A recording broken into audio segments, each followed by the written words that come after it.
Je me suis réveillée avec la douce lumière du soleil filtrant à travers les rideaux de mon petit appartement. C'était une matinée comme tant d'autres, mais le poids de la routine semblait plus intense. L'odeur du café frais emplit l'air et je me levai, le corps encore lourd de sommeil et d'inquiétude. Rachid, mon fils aîné, était déjà réveillé et jouait avec Nadia, ma petite, toujours allongée sur le lit.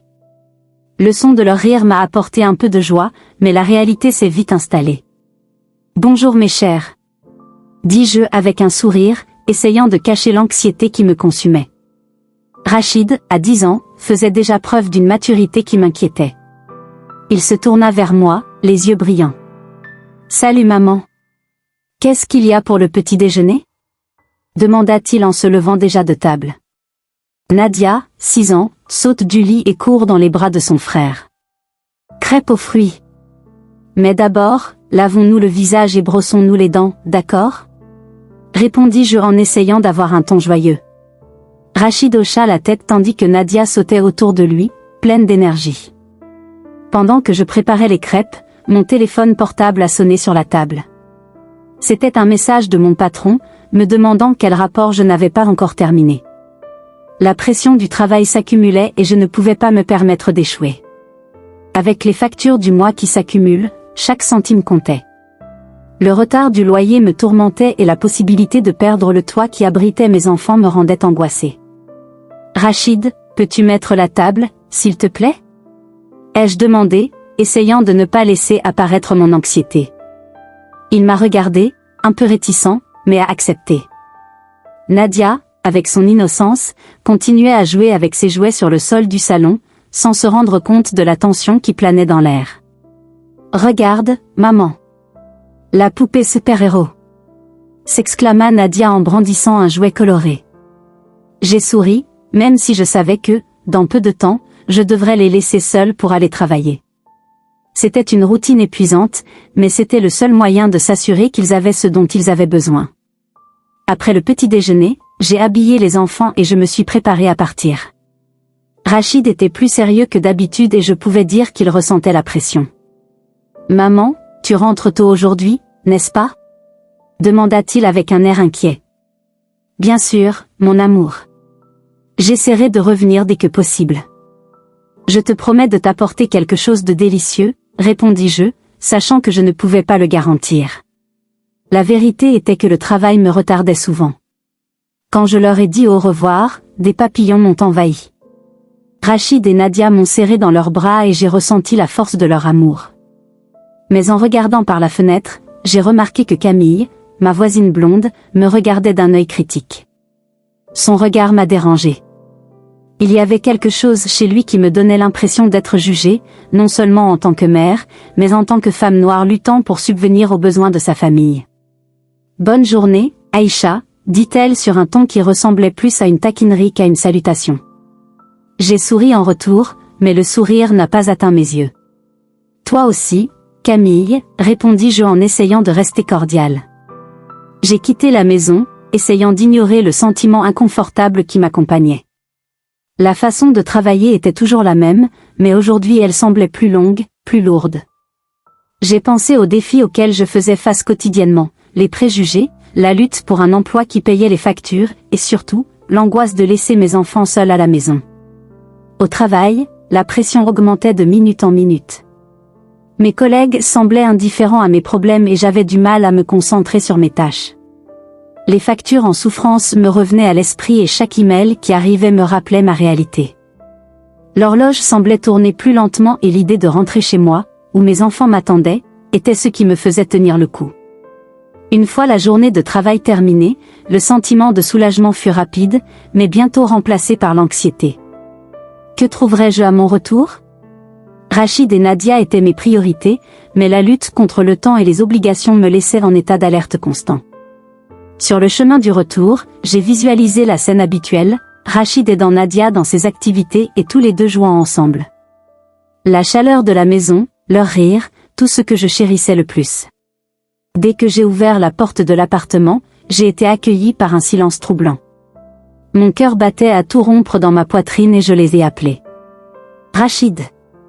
Nadia. Je suis à la maison. J'ai crié, mais la réponse n'était que l'écho de ma voix. Le sentiment de désespoir a commencé à me consumer et je suis allée dans la chambre où je les ai trouvés ensemble, en train de regarder la télévision. L'expression d'un soulagement mêlé de frustration. « Salut maman », dit Rachid tandis que Nadia se levait et courait vers moi. Nous vous attendions. Leur câlin était un baume, mais mon esprit était toujours en pleine course. J'avais besoin de savoir si tout allait bien, si Camille avait fait quelque chose. Vous n'avez rien fait de mal, n'est-ce pas? Avez-vous parlé à des inconnus? Ai-je demandé en essayant de rester calme. Rachid me regarda, surpris. Bien sûr que non, maman. Nous restons ici, juste pour jouer. À ce moment-là, le bruit de la sonnette m'a fait sursauter. Le cœur s'emballa à nouveau. Avec une pointe d'inquiétude, j'ai regardé Rachid. Reste ici avec Nadia, ne t'ouvre à personne, d'accord? Ai-je demandé en me dirigeant vers la porte. Lorsque je l'ai ouvert, j'ai vu 2 personnes en uniforme. Les papillons dans mon ventre sont revenus. Bonsoir, madame. Nous sommes la police. Pouvons-nous entrer? Un choc parcourut mon corps. Pourquoi la police était-elle ici? Oui, que s'est-il passé? Ai-je demandé en essayant de garder ma voix ferme, mais l'insécurité était visible. Nous avons reçu une plainte concernant la garde de vos enfants. Nous devons vous parler, a déclaré l'un des policiers, tandis que Camille, avec un sourire satisfait, regardait depuis la fenêtre. À ce moment-là, j'ai réalisé que ma vie était sur le point de changer radicalement. La journée avait été longue et fatigante. En rentrant chez moi, le sentiment d'épuisement se mêlait à l'angoisse qui m'accompagnait depuis que la nouvelle de la plainte m'était parvenue. Le soleil se couchait lentement, teignant le ciel d'un orange foncé, mais il n'y avait aucune beauté dans ce coucher de soleil. Ce que j'ai ressenti, c'est une boule dans la gorge et un poids dans la poitrine. Lorsque j'ai ouvert la porte de mon petit appartement, une vague de soulagement m'a envahi lorsque j'ai vu Rachid et Nadia, mes enfants, jouer sur le tapis du salon. Mais ce soulagement fut bref. J'ai vite réalisé que quelque chose n'allait pas. L'atmosphère était remplie d'une peur inexplicable.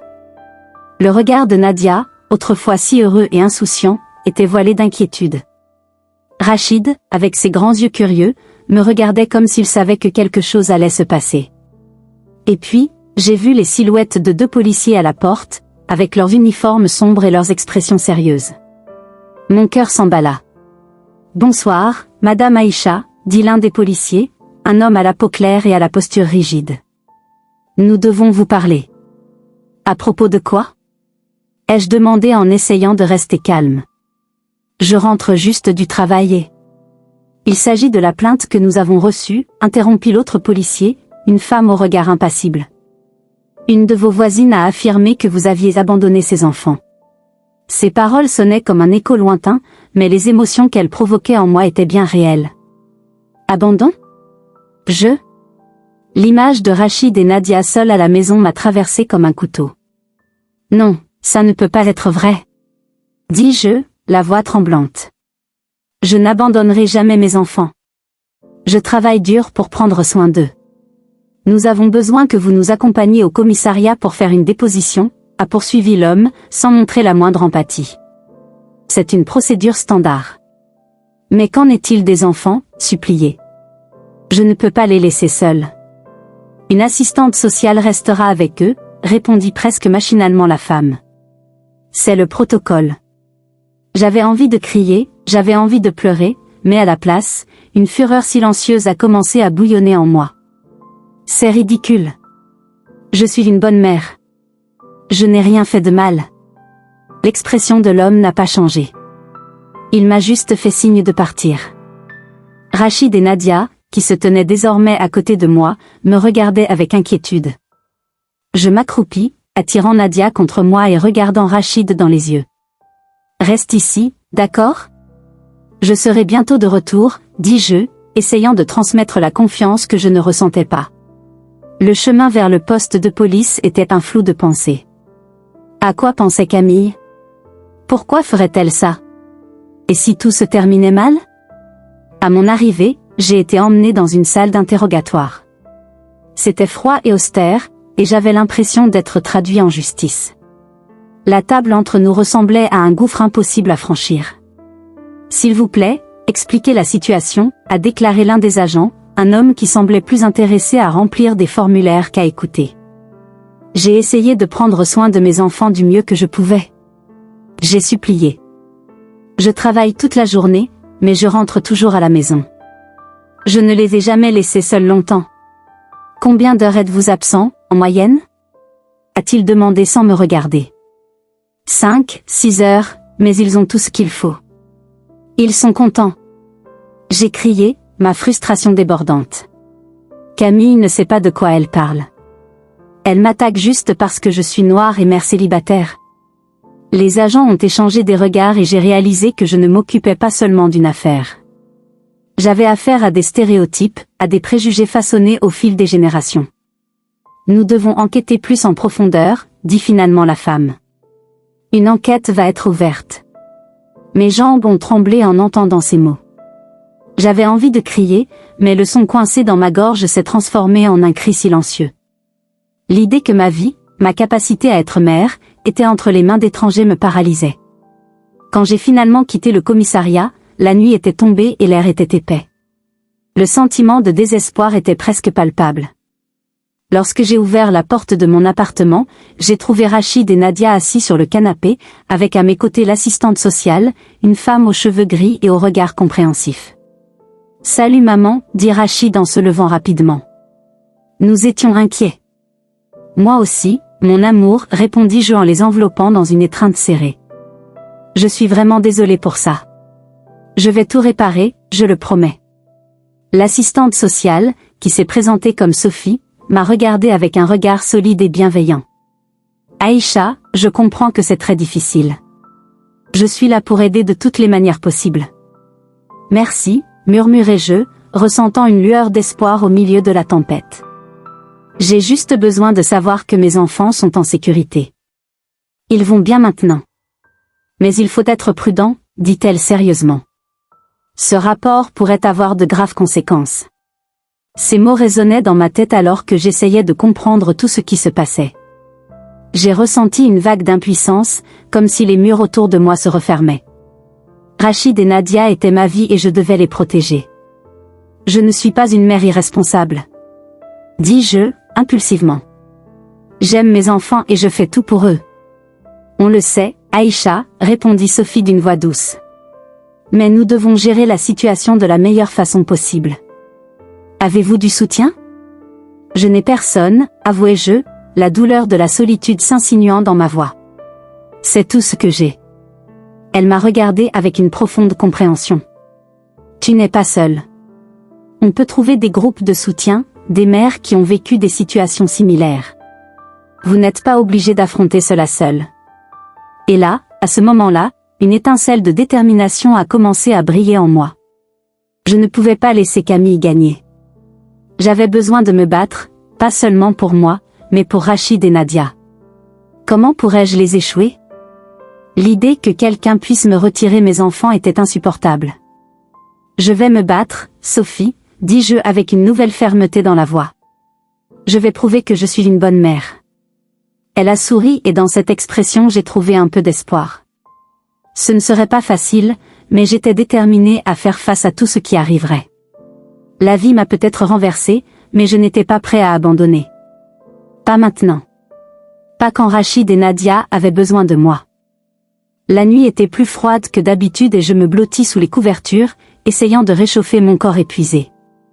La journée avait été longue et fatigante, et maintenant, alors que mes enfants dormaient dans leur chambre, je ne pouvais plus fermer les yeux.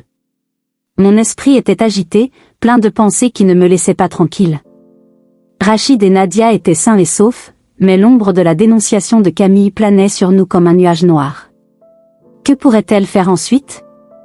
Je me levai du lit et me dirigeai vers le salon, où le clair de lune entrait par la fenêtre, illuminant le petit espace que nous appelions notre maison. Je m'assis sur le canapé, essayant d'organiser mes pensées. La situation était désespérée, mais je savais que je devais agir. Le combat pour la vérité n'était pas seulement le mien, c'était aussi le combat d'autres mères qui, comme moi, étaient quotidiennement confrontées aux préjugés et à l'injustice. J'ai décidé qu'il était temps de demander de l'aide. J'ai pris mon téléphone portable et j'ai cherché sur Internet des groupes de soutien pour les mères célibataires. Après quelques clics, j'ai trouvé une réunion prévue cette semaine-là dans un centre communautaire près de chez moi. C'était l'occasion d'entendre d'autres histoires, de partager la mienne et, qui sait, de trouver de la force parmi ces voix. Dans les jours qui suivent, l'ambiance dans le quartier devient tendue. Je sentais le regard de Camille derrière les rideaux, et chaque fois que je la voyais, mon cœur s'accélérait. C'était comme si elle attendait un moment de faiblesse, une erreur de ma part qu'elle pourrait utiliser contre moi. Mais je n'allais pas lui donner cette satisfaction. Mes enfants avaient besoin que je sois ferme, forte et déterminée. Le soir de la réunion, je suis arrivée au centre communautaire et j'ai été accueillie par des femmes d'âge et d'horizons différents. L'atmosphère était pleine d'empathie. Quand je les regardais dans les yeux, je pouvais voir des histoires de douleur, de lutte et de dépassement. Quand ce fut mon tour de parler, j'ai dégluti avec difficulté, mais les mots sont sortis sincèrement. Je m'appelle Aïcha. Je suis maman de 2 enfants, Rachid et Nadia. Récemment, j'ai été dénoncée par un voisin qui m'accusait d'abandon. Je travaille dur pour subvenir aux besoins de ma famille et oui, parfois je laisse mes enfants seuls pendant quelques heures, mais ils sont en sécurité et bien pris en charge. Les femmes autour de moi hochèrent la tête, comprenant la profondeur de ma douleur. L'une d'elles, Fatou, a levé la main et a déclaré « Cela arrive à beaucoup d'entre nous. Nous devons combattre ces stéréotypes. Nous ne sommes pas seuls. » Cette rencontre a été un baume pour mon âme. Leurs histoires faisaient écho aux miennes et la détermination qui grandissait en moi était palpable. Je suis repartie avec une nouvelle perspective, je ne me battais pas seulement pour moi-même, mais pour toutes les mères qui étaient confrontées au même type de discrimination. Le combat pour la vérité ne faisait que commencer. Les jours suivants, j'avais déjà un plan. J'ai décidé de chercher un avocat qui pourrait m'aider à faire face à la situation juridique.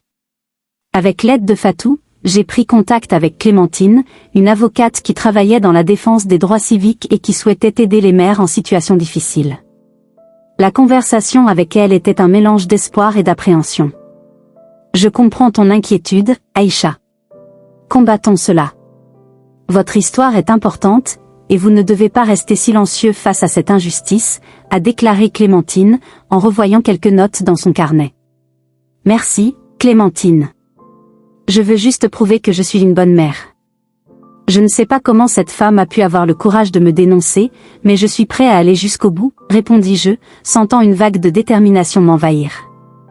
Clémentine sourit d'un air encourageant et poursuivit, nous allons monter un dossier, recueillir des preuves, parler aux témoins. Nous devons montrer que vous êtes une mère dévouée et que cette plainte n'est pas fondée. Les jours suivants, nous nous sommes rencontrés fréquemment. Elle m'a aidé à recueillir des informations et à comprendre le processus juridique. Pendant ce temps, les nuits restaient difficiles. L'insomnie m'accompagnait et des messages anonymes sur mon téléphone portable commençaient à arriver. L'un d'eux m'a particulièrement intriguée. Tu sais que Camille a un sombre passé, n'est-ce pas? Ils ont prononcé ces mots, accompagnés d'un numéro que je n'ai pas reconnu. Mon cœur s'emballa. Qu'est-ce que cela signifiait? Avec mon esprit bourdonnant de questions, je ne pouvais pas me contenir. Le lendemain, j'ai décidé que j'avais besoin d'en savoir plus sur Camille. Il ne pouvait pas laisser son hypocrisie perdurer sans être dénoncé. Après avoir déposé Rachid et Nadia à l'école, je me suis dirigée vers la bibliothèque du quartier en quête d'informations. À chaque recherche, à chaque conversation avec les voisins, je reconstituais un puzzle qui pourrait m'aider à comprendre la vraie Camille. J'ai découvert qu'elle avait une histoire que peu de gens connaissaient. Un passé de problèmes familiaux et un fils qui, dans un moment de désespoir, avait été emmené par les services sociaux. Les pièces ont commencé à se mettre en place et l'idée de l'affronter a commencé à prendre forme dans mon esprit. Mais je devais être prudent. La dernière chose que je voulais, c'était lui donner une raison de se retourner contre moi. Une nuit, alors que je révisais les notes que j'avais prises, j'entendis du bruit à la porte. C'était Nadia. « Maman, pourquoi es-tu si inquiète ?» Sa douce voix m'a fait arrêter. Comment lui expliquer que le monde qui nous entourait était en train de s'effondrer? Je lui souris et la serrai dans mes bras. Je réfléchis juste à la façon dont nous pouvons être encore plus forts, mon amour. Rachid entra ensuite, portant un ballon de football. « Jouons, maman. À ce moment-là, j'ai réalisé que tout ce que je faisais était pour eux. Et quelle que soit la lutte à laquelle je faisais face, j'avais besoin d'être la mère qu'ils méritaient. La lutte pour la vérité n'était pas seulement une bataille juridique, c'était une bataille pour notre dignité, pour notre famille. Le lendemain matin, après une autre nuit blanche, j'ai décidé qu'il était temps d'agir. J'ai retrouvé Clémentine, avec son aide, j'ai préparé un plan. J'affronterai Camille, mais non sans avoir du soutien au préalable.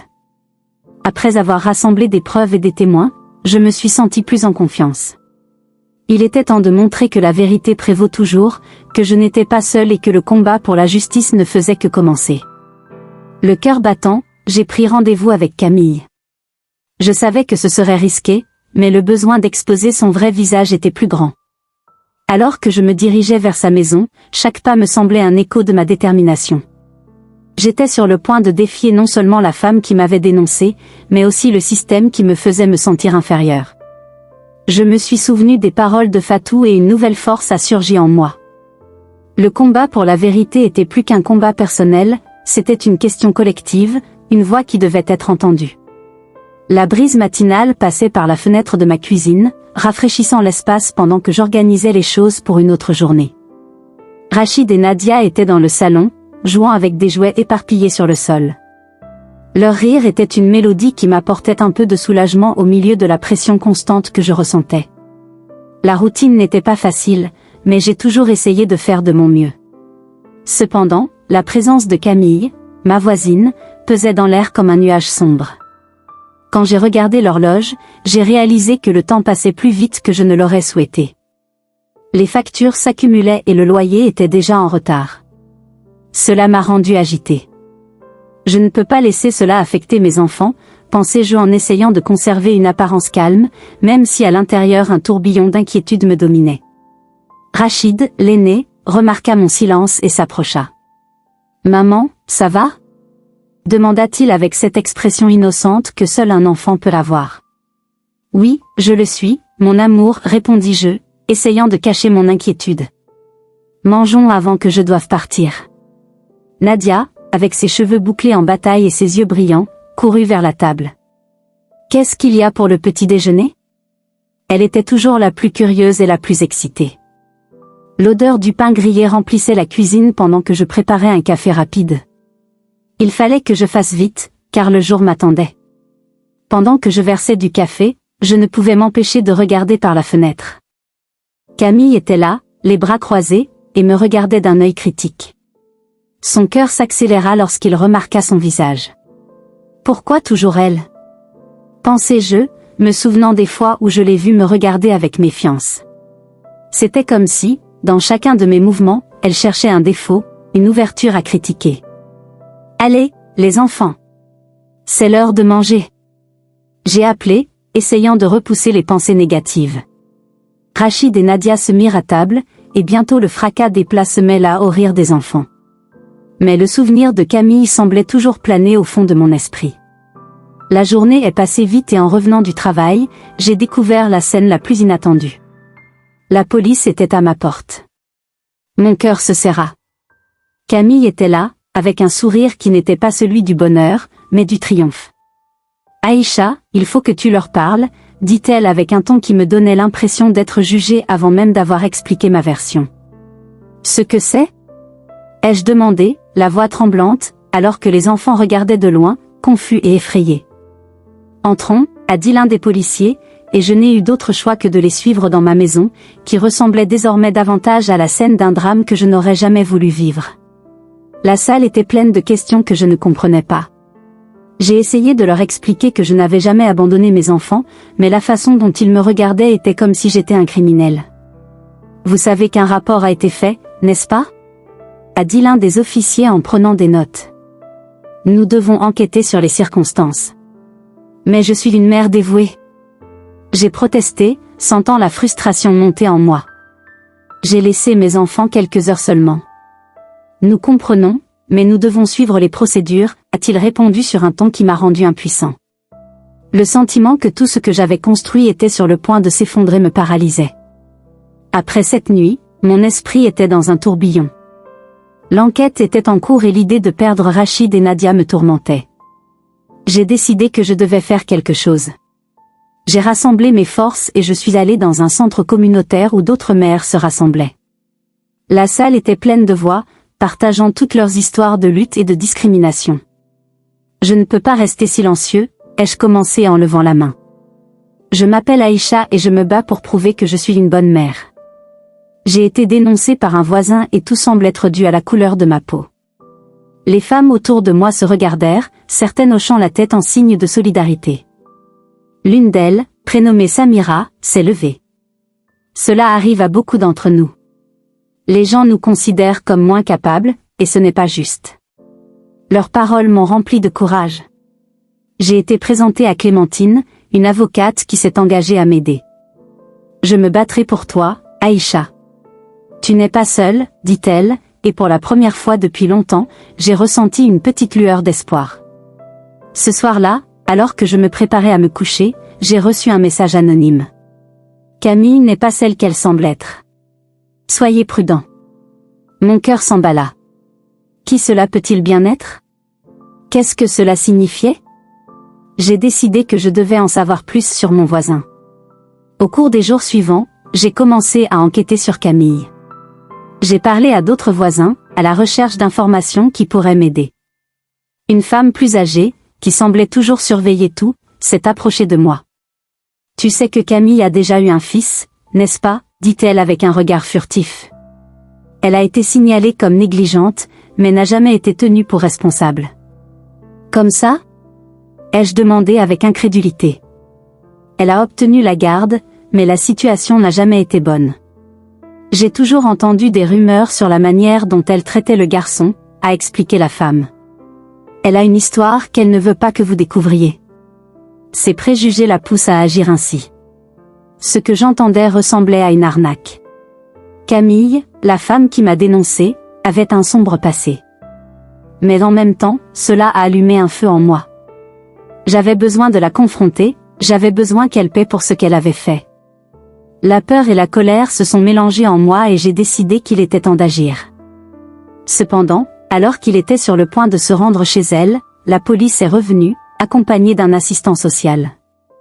Aïcha, il faut qu'on parle, dit l'un des policiers, d'un ton sérieux. Nous devons emmener les enfants dans un refuge temporaire. Mon cœur s'est arrêté. Non, s'il te plaît, non. J'ai crié alors que Rachid et Nadia entraient dans la pièce, confus et effrayés. Ils n'ont rien fait de mal. Nous devons assurer leur sécurité, a-t-il répondu, et j'ai eu l'impression que le sol s'ouvrait sous mes pieds. Le désespoir m'a envahi et je me suis retrouvée à lutter contre la marée, sans savoir quelle serait la prochaine étape. S'il vous plaît, donnez-lui une chance, suppliai-je, mais la décision avait déjà été prise. Les larmes coulaient sur mon visage alors que je voyais mes enfants être emmenés. La seule chose à laquelle je pouvais penser, c'était que je devais trouver un moyen de prouver mon innocence et de protéger ceux que j'aimais. La salle d'audience était bondée. L'odeur de la formalité et de la tension flottait dans l'air, mêlée au son des murmures et des chuchotements qui résonnaient entre les murs froids et gris. J'ai regardé autour de moi, essayant de trouver un peu de réconfort dans cet endroit oppressant, mais je n'ai vu que des visages froids et inconnus, y compris celui de Camille, qui m'observait avec un sourire que je savais déguiser. C'était comme si le temps s'était arrêté, et chaque seconde s'éternisait, emportant avec elle l'espoir auquel je tentais désespérément de m'accrocher. Lorsque le juge entra, la pièce devint silencieuse. J'ai pris une profonde inspiration, essayant de rassembler toutes les forces qu'il me restait. Mon esprit courait à toute vitesse, pensant à Rachid et Nadia, qui étaient seuls à la maison pendant que je me battais pour eux. La douleur d'être une mère qui devait laisser ses enfants à la maison pour travailler et qui était maintenant accusée d'irresponsabilité était presque insupportable. J'avais l'impression que mon cœur se brisait à chaque mot prononcé par le juge, comme si l'on discutait de ma vie comme d'un objet, sans tenir compte de l'amour que je ressentais pour mes enfants. Dame Aïcha, l'accusation portée contre vous est grave, dit le juge en me regardant directement. J'ai senti mon estomac se retourner.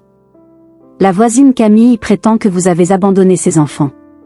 Ce n'est pas vrai, m'exclamai-je, la voix tremblante d'émotion. Je n'ai jamais abandonné Rachid et Nadia. Je travaille dur pour subvenir à leurs besoins. Ils sont ma vie. Le juge m'a observé et l'expression de son visage était sceptique. Je comprends votre position, mais nous devons penser au bien-être des enfants. Le sentiment d'impuissance m'enveloppait comme une lourde couverture. Je savais que pour eux, je n'étais qu'une statistique, une mère noire qui était jugée pour un préjugé que je n'avais pas choisi. Tandis que l'avocat de Camille présentait ses arguments, je me suis retrouvée perdue dans mes pensées, me souvenant du sourire de Rachid et de la curiosité de Nadia. J'avais besoin de rentrer chez moi, j'avais besoin de les voir. Dès que le juge a fait une pause, je n'ai pas pu me retenir et j'ai couru hors de la salle d'audience. L'adrénaline battait dans mes veines tandis que je traversais les rues de Paris, le vent mordant me rappelant l'urgence de ma mission. Quand je suis rentrée à la maison, ce que j'ai trouvé m'a laissé paralysée. Rachid et Nadia étaient en larmes, assis sur le canapé, tandis qu'une assistante sociale tentait de les réconforter. « Mère !» cria Nadia en courant vers moi. Je l'ai serrée fort dans mes bras, sentant la chaleur de son corps et la fragilité de sa petite silhouette. Rachid nous a rejoints et à ce moment-là, je ne pouvais que pleurer. « C'est bon, mes amours, dis-je entre deux sanglots, essayant de les réconforter et de me réconforter en même temps. Je suis là, tout ira bien. L'assistante sociale, une femme aux cheveux gris et à l'expression bienveillante, m'a regardée avec compréhension. Aïcha, je suis désolée. Je suis juste là pour m'assurer que les enfants sont en sécurité. Sûr? Ai-je demandé, la colère montant dans mes veines. À l'abri de qui? De moi? Je suis leur mère. Je les aime, et personne ne peut me séparer d'eux. Je comprends. Mais nous devons suivre les procédures, a-t-elle répondu, son ton calme et professionnel contrastant avec la tempête qui couvait en moi. Je me sentais vaincue, comme si toutes les batailles que j'avais menées jusqu'à présent étaient perdues en un clin d'œil. Je me suis éloignée de l'assistante sociale et me suis assis par terre, tenant mes enfants près de moi. « S'il te plaît, mon Dieu, aide-moi », murmurai-je dans une prière silencieuse. Je ne peux pas perdre mes enfants. C'est alors que la sonnette retentit. Je n'étais prêt à accueillir personne, mais la curiosité m'a conduit à la porte. En l'ouvrant, j'ai trouvé Yasmine, une amie de longue date que je n'avais pas vue depuis des années. Ses yeux étaient remplis d'inquiétude et sa présence était comme un baume au milieu du chaos. « Aïcha! Que se passe-t-il » demanda-t-elle en entrant rapidement et en fermant la porte derrière elle. « J'ai tout entendu. Je suis venue pour t'aider. »« Yasmine, je ne sais pas quoi faire, » dis-je d'une voix brisée. « Ils essaient de me retirer mes enfants. Je ne suis pas une mère irresponsable. » Elle s'accroupit à côté de moi, regardant Rachid et Nadia qui étaient toujours dans mes bras. « Je sais, mon ami. Je sais. Mais j'ai un plan. Nous devons agir vite. »« Un plan ?» Je la regardai, l'espoir commençant à naître en moi. « À quoi penses-tu ? J'ai récupéré des documents qui pourraient t'aider. La preuve que Camille n'est pas celle qu'elle prétend être, » expliqua Yasmine, la voix ferme. « Nous devons rassembler tout cela et le présenter au tribunal. »« Des documents ? Qu'avez-vous ? » ai-je demandé, la curiosité prenant le dessus sur moi. Elle sortit un dossier de son sac et commença à le feuilleter. « Écoutez, le voici. Camille a eu un passé compliqué, et il y a des traces d'elle signalées pour négligence. Cela peut montrer qu'elle n'est pas une mère exemplaire et que la plainte contre vous est basée sur des préjugés. Mais comment pouvons-nous utiliser ça ? Ai-je demandé, toujours un peu sceptique. Avec l'aide d'un avocat, nous pouvons monter un dossier. Il faut montrer au tribunal que Camille ment, que votre plainte n'est pas fondée et que vous êtes une mère dévouée, dit Yasmine, le regard déterminé. J'ai ressenti un élan de gratitude pour sa présence. Mais et si ça ne marche pas ? Et s'il ne nous croit pas ? Il faut essayer, Aïcha. Tu ne peux pas abandonner. Tes enfants ont besoin de toi, a-t-elle déclaré en me tenant fermement la main. Ensemble, nous pouvons lutter contre cela. J'ai regardé Rachid et Nadia, désormais plus calmes, mais qui avaient toujours les yeux pleins de larmes. Je ne peux pas les quitter, murmurai-je, sentant la détermination monter en moi. Je me battrai. Je ferai tout ce qu'il faut. Yasmine a souri et, pour la première fois depuis longtemps, j'ai ressenti une lueur d'espoir. Ensemble, nous affronterions cette bataille. Le combat ne faisait que commencer et je n'étais plus seule. Lorsque Yasmine est apparue à la porte, mon cœur a fait un bond. Je l'ai bien connue, une amie de longue date qui a toujours été à mes côtés dans les moments difficiles. Mais ce qui me rendait encore plus anxieux, c'était l'expression de son visage. Il y avait quelque chose dans ses yeux qui suggérait qu'elle avait des nouvelles importantes. Je l'ai invitée à entrer, essayant de cacher le tourbillon d'émotions que je ressentais. Ce que je souhaitais le plus, c'était que la situation de Camille et de l'aide sociale ait une solution. « Bonjour Aïcha », dit Yasmine, d'un ton calme mais il y avait une urgence sous-jacente. « Vous ne croirez pas ce que j'ai trouvé. »« Oui, s'il te plaît, dis-moi que c'est quelque chose de bien, suppliai-je, la voix tremblante. « J'ai besoin de bonnes nouvelles. » Elle inspira profondément et commença à parler. « J'ai eu accès à des documents qui prouvent que Camille a falsifié des informations sur sa propre vie. Cela concerne son fils, un passé de négligence qu'elle n'a jamais avoué. » Mon cœur s'emballa. C'est ce dont j'avais besoin. Une chance de renverser la situation et de montrer la vérité. « Comment as-tu eu ça ?» ai-je demandé, à peine capable de contenir mon émotion. « Je connais quelqu'un qui travaille dans les services sociaux. Elle m'a donné des informations officieusement. Il semble que Camille ait toujours été protégée par ses relations et n'ait jamais subi les conséquences. Mais maintenant nous avons quelque chose qui pourrait faire la différence. »« Oui, c'est incroyable », s'exclame-t-il. « Nous devons transmettre cette information à Clémentine immédiatement. Elle pourra utiliser cette information devant le tribunal. » Yasmine hocha la tête, son visage éclairé par un sourire plein d'espoir. « Oui, rencontrons-la. Nous devons préparer un dossier détaillé. Cela pourrait être notre salut. » Dans les jours qui ont suivi, je me suis plongée dans un travail effréné. Yasmine et moi avons passé des heures à organiser des documents, à rédiger des notes et à rassembler tout ce que nous pouvions sur Camille. Clémentine, mon avocate, était enthousiasmée par les nouvelles découvertes et nous a aidés à structurer la présentation de manière à mettre en évidence non seulement les mensonges de Camille, mais aussi la discrimination à laquelle j'avais été confrontée. Le jour de l'audience est enfin arrivé et lorsque je suis entrée dans la salle d'audience, mon cœur battait à tout rompre. L'atmosphère était oppressante, pleine de regards curieux et de murmures. Je m'assis à côté de Clémentine, qui me lança un regard encourageant. Je savais que c'était ma chance non seulement de me battre pour la garde de mes enfants, mais aussi de dénoncer l'hypocrisie de Camille. Lorsque Camille entra, son air de supériorité était palpable. Elle semblait confiante, mais je savais qu'elle était sur le point d'être démasquée. Dès le début de l'audience, Clémentine s'est levée et a commencé à présenter notre cause.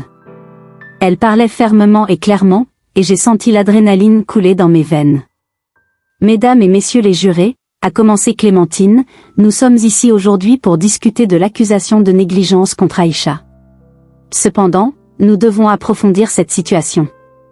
La véritable négligence est peut-être de l'autre côté, et nous en avons la preuve. De ça. Elle a ensuite présenté les documents que Yasmine avait obtenus. Je pouvais voir l'air surpris sur les visages du juge et des travailleurs sociaux présents. Camille commença à s'agiter sur son siège, son sourire s'effaçant à mesure que les preuves étaient présentées. Clémentine poursuit, « Ces documents montrent que Camille n'est pas celle qu'elle prétend être. Elle a falsifié des informations sur sa vie, cachant ses antécédents de négligence. Ce n'est pas seulement une violation de la loi, mais un exemple clair de préjugés et d'hypocrisie. Pourquoi est-ce qu'une mère est considérée comme irresponsable, alors qu'une mère blanche peut cacher ses défauts ? » Le tribunal était silencieux. J'ai senti le poids des mots de Clémentine. C'était comme si elle parlait non seulement pour moi, mais pour toutes les mères qui, comme moi, étaient confrontées au regard critique de la société. Mes pensées se tournèrent vers Rachid et Nadia, me demandant comment ils allaient et s'ils étaient en sécurité. Quand il était temps pour moi de parler, j'ai pris une profonde inspiration et je me suis levée. Le regard de Camille était un mélange de colère et de désespoir. « Je m'appelle Aïcha », commençai-je d'une voix ferme. « Je suis une mère célibataire qui se bat chaque jour pour offrir un avenir meilleur à mes enfants. Je n'ai jamais abandonné Rachid et Nadia. Ils sont tout pour moi. Vous devez comprendre que je suis une femme noire, et pour beaucoup, cela signifie que je ne suis pas une bonne mère.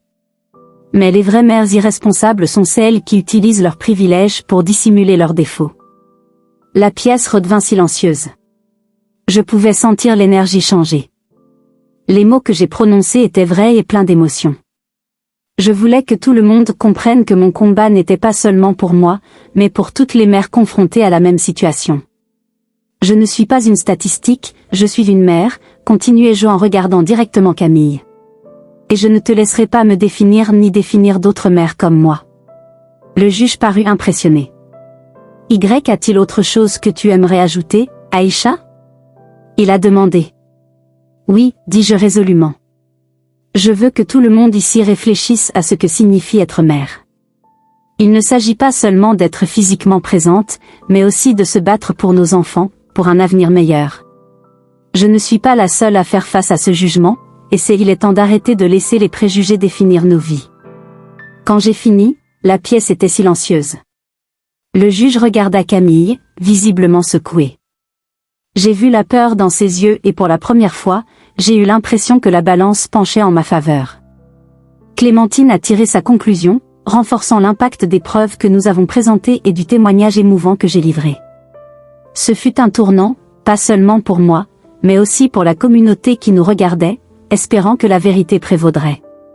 À la fin de l'audience, lorsque le juge s'est retiré pour prendre sa décision, je me suis tournée vers Yasmine, qui était à côté de moi, les larmes aux yeux. « Tu l'as fait, Aïcha, murmura-t-elle, tu étais incroyable. » « Je ne l'ai pas fait seule, répondis-je, sentant la force de l'amitié qui nous a toujours unis. Je l'ai fait pour Rachid et Nadia. Je l'ai fait pour nous tous. » Le juge revint et le silence reprit la pièce. Après avoir examiné toutes les preuves présentées, je décide que la garde de Rachid et Nadia doit être restituée à Aïcha. L'accusation portée contre elle s'est révélée infondée. Un cri de joie s'échappa de mes lèvres.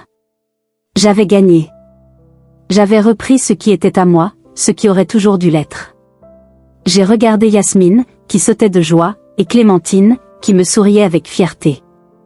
À ce moment-là, ce n'était pas seulement une victoire personnelle. C'était une victoire pour toutes les mères qui, comme moi, se sont battues contre un système qui les opprimait. J'étais déterminée à ne pas laisser ce combat être vain. À partir de ce jour, je serai la voix de tous ceux qui avaient besoin d'être entendus. Le combat était loin d'être terminé, mais j'étais plus fort que jamais, prêt à relever tous les défis qui se présentaient à moi.